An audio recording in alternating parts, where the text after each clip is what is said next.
Okay, so I think I just printed my best helmet yet. And it was super easy.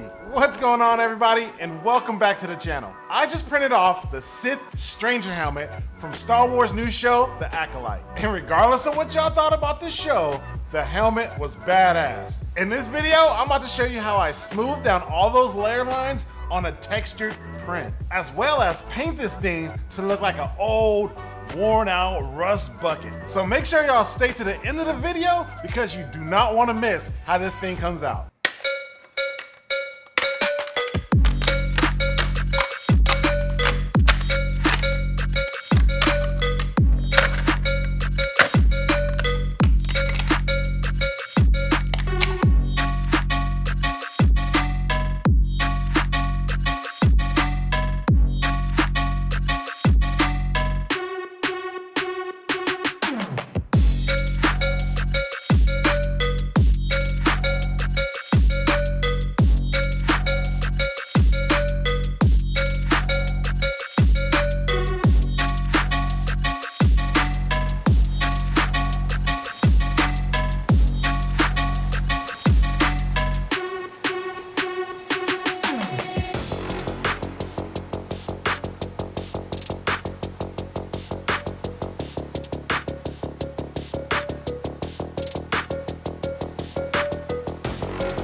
So this is it.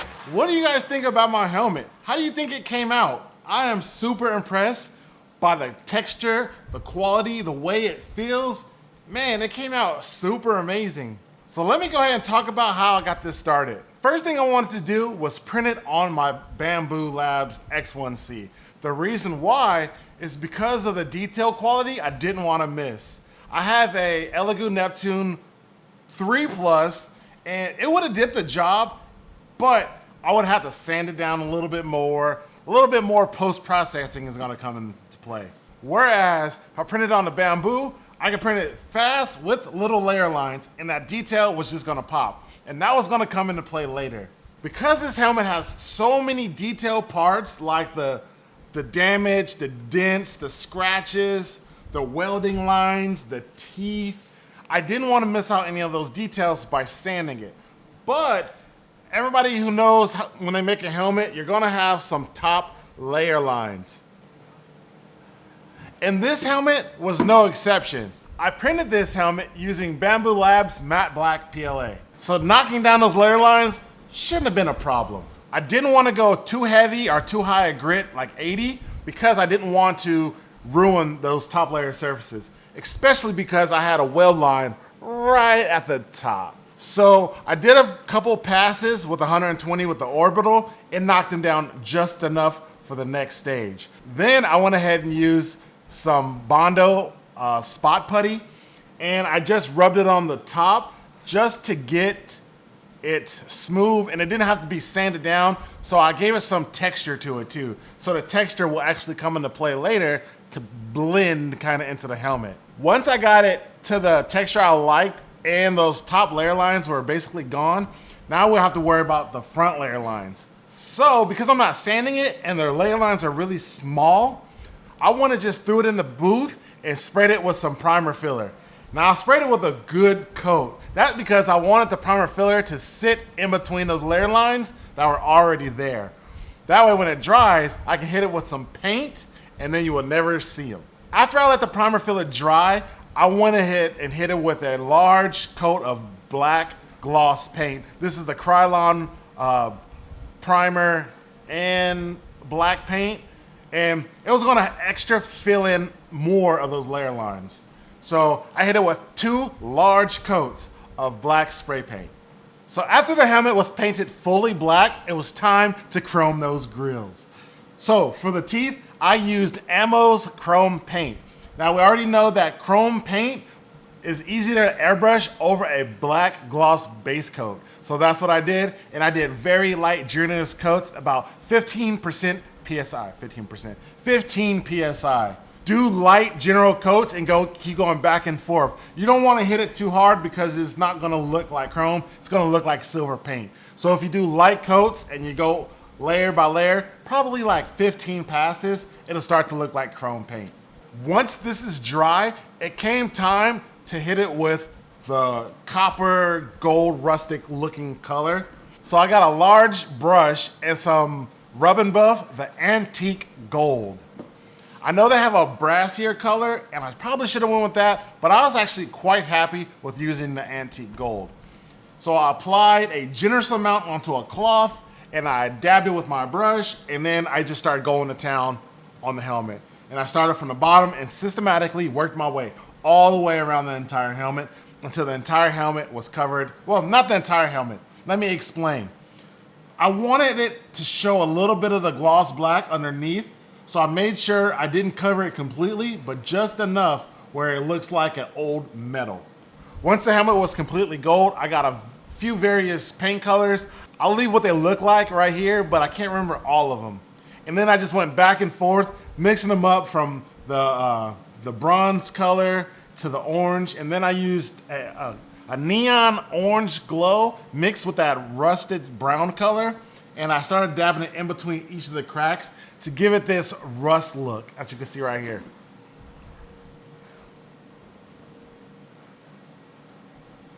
Once I was done with the weathering look of the darker colors, kind of like the coppers and the oranges, I wanted to accentuate all the weld marks on the helmet. So for that, I used some more Rub and Buff, but this time I used the silver leaf. I took a paintbrush and just dabbed that very so carefully, because if I messed up, I'll have to go back over it with some of the gold, antique gold. That way, it won't look like I kind of overdid it with the silver leaf. Now, it's time to just put it together. And man, did it come out so great.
What do you guys think about the helmet?